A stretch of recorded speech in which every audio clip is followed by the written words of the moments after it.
dia, amigos, bom dia, amigas do canal do FH Conhecendo a Amazônia.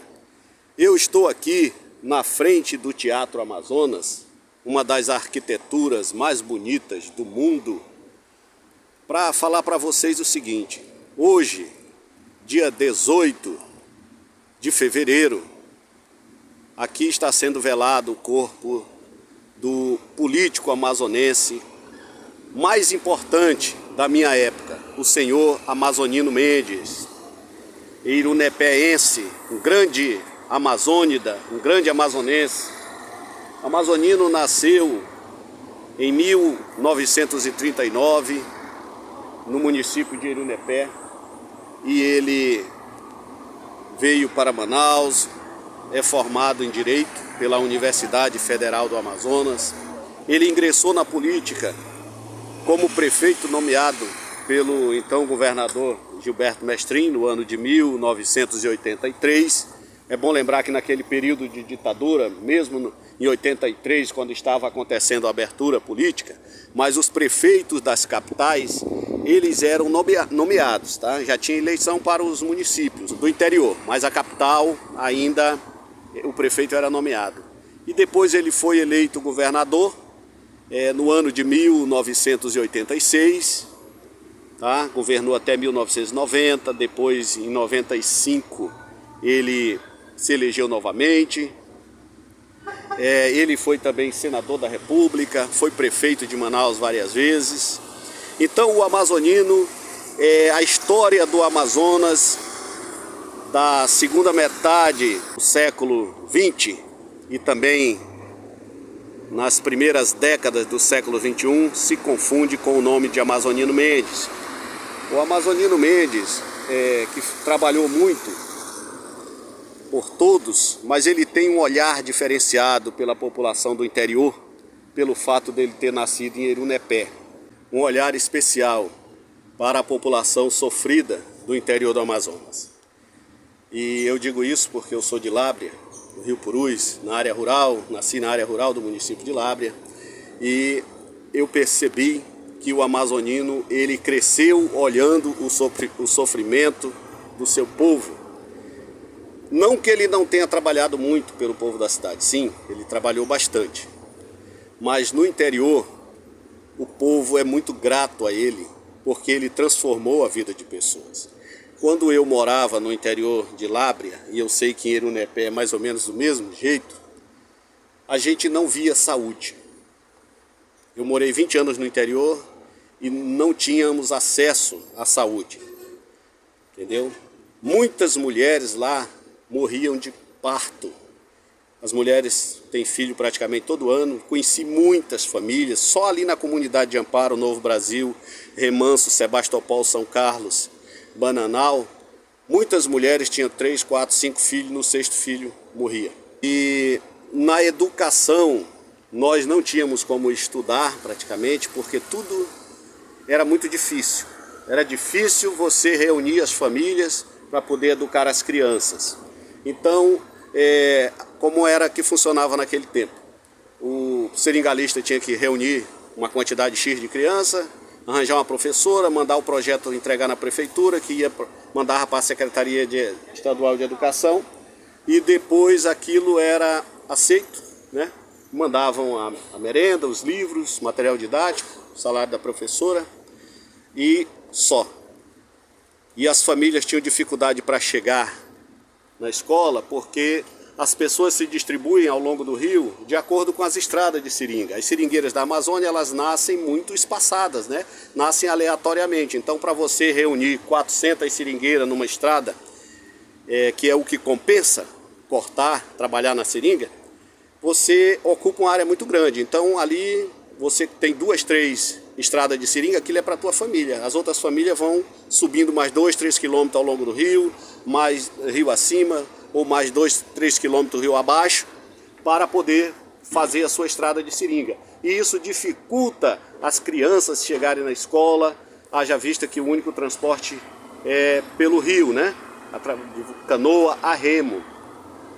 Então, assim, eu vivi no interior e quando eu vim para Manaus e retornei lá, o Amazonino já tinha transformado a vida dessas pessoas. Tinha agente de saúde nas comunidades, coisa que não existia, cuidando ali, fazendo lâmina de malária, aplicando vermífugo na população, orientando as famílias a buscar fazer o pré-natal na cidade, de modo que acabaram-se mais da metade dos problemas enfrentados pela população do interior. E eu tenho certeza que o que acontecia em Lábrea acontecia em todos os municípios. Na educação, ele colocou motor de luz, né, para as pessoas poderem estudar à noite, já vista que no interior, com 12 anos de idade, as crianças, todos já começam a trabalhar, seja homem ou mulher, e às vezes só tem tempo à noite. Motor de popa, lancha, a voadeira, canoa, né, de alumínio, combustível para transportar as crianças. No meu tempo era no remo, aquele monte de criança atravessando o rio, remando. Isso dificultava muito. Então ele tornou a vida da população do interior menos difícil. Isso aí, só quem tem um olhar desse é quem conhece desde a infância a realidade do povo. Não que ele não tenha cuidado bem da nossa capital, claro que cuidou. Amazonino, ele regularizou todas as invasões que ele pôde, porque Manaus, a partir do momento que criou a Zona Franca, se tornou um atrativo, né? Haja vista que as fábricas precisavam de mão de obra e as populações dos rios da Amazônia, que ficaram abandonadas a partir do momento do final do período da Segunda Guerra Mundial, depois o pessoal ficou largado no interior. E quando surgiu a Zona Franca, foi um motivo de atração, né, das famílias para procurar emprego e para oferecer mão de obra para as fábricas que estavam se instalando na cidade de Manaus. Então é o chamado êxodo rural, que aconteceu ali no final da década de 60, por toda a década de 70 e 80 e até 90. Então Manaus inchou, mas não estava preparada para isso, não planejava, não criava bairros, não criou conjuntos habitacionais. Mesmo no período da ditadura foram criados alguns, né? Só pelos nomes ali você vê Duque de Caxias, Castelo Branco ali no Parque 10, Santos Dumont, Dom Pedro e outros, mas aquilo ali atendeu uma parcela do funcionalismo público somente, e não a grande população do interior que veio para Manaus, né? E também Manaus atraiu a imigração de muitas populações dos estados vizinhos, principalmente aqui do norte, né? Pará, do Amapá, de Rondônia, do Acre e também de todas as partes do Brasil, principalmente do Nordeste. Então quando eu cheguei aqui, Manaus tinha, em 85, Manaus tinha 600 mil habitantes, em 95 já tinha 1.200.000, então ficava dobrando de tamanho. E não planejou a cidade para receber essa população. Então as pessoas tinham que tomar a iniciativa de invadir as áreas, né, desocupadas para fazer suas residências. E ele, mais uma vez, olhou para o pobre, olhou para essas populações e regularizou as invasões, entendeu? Então o amazonino, ele tem esse olhar diferenciado e por isso ele é tão admirado. E nada mais justo do que ele ser velado aqui no Teatro Amazonas. Esse teatro, que foi inaugurado em 1896 pelo então governador Eduardo Ribeiro, durante boa parte do século XX ele ficou praticamente abandonado. Foi o amazonino, já no seu governo, que revitalizou esse monumento histórico do Brasil e do mundo. Hoje é considerado uma das arquiteturas mais belas do mundo.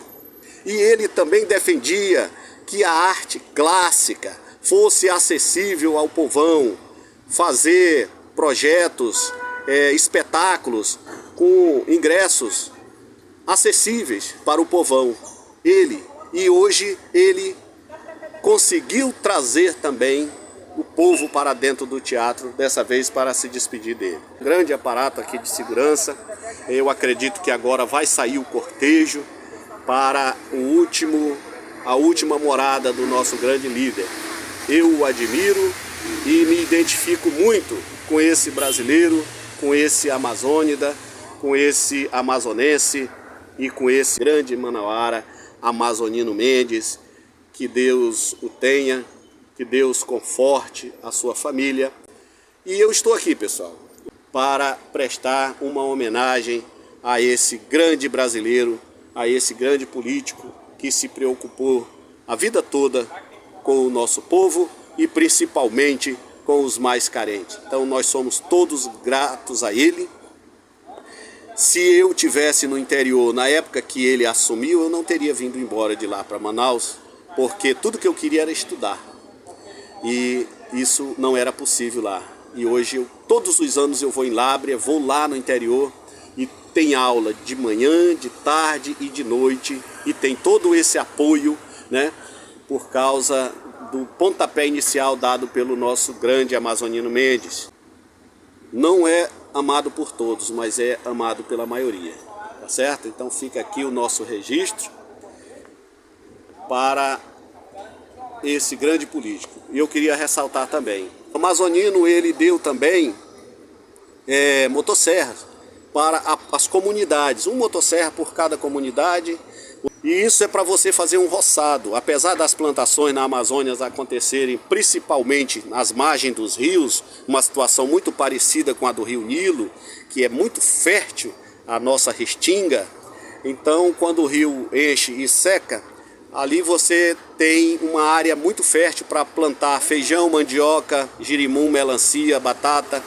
Mas, para quem não sabe, a mandioca ela morre na água. E nas áreas que alaga não tem como ela perdurar até a seca, né? Até o rio secar para você plantar de novo. Então você tem que recorrer à terra firme. Na terra firme você tem que fazer seus roçados. Ali é uma plantação permanente. Não produz muito, não é tão fértil como na margem do rio, mas dali você tira a maniva, tá? É os pedacinhos da arte dela para plantar. Assim é com milho, é com arroz.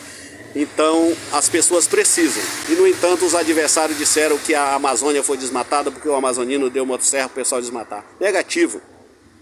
Quando eu ainda estava no interior, no ano de 80, 81, 82, 83 e 84, chegaram lá os madeireiros da Compensa, Maplac, Wagner, com suas correntes, com seus cabos de aço, com suas motosserras de sabres enormes, e derrubaram as árvores. Eu tive a oportunidade de nascer no Rio Purus, onde tinha árvores de milhões de anos. Dava até medo passar na margem do Rio Purus, aquelas árvores imensas, muito grandes.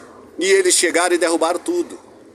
Entendeu? Então o amazonino não desmatou a floresta. Ele participou, deu essas motosserras para as pessoas desmatarem pequenos roçados, já na área de capoeira, né? Já na mata secundária, para renovar seus roçados e assim melhorar suas condições de vida. Então um abraço a todos. Está aqui a última imagem do Teatro Amazonas com o corpo de Amazonino Mendes sendo velado. Muito obrigado a todos.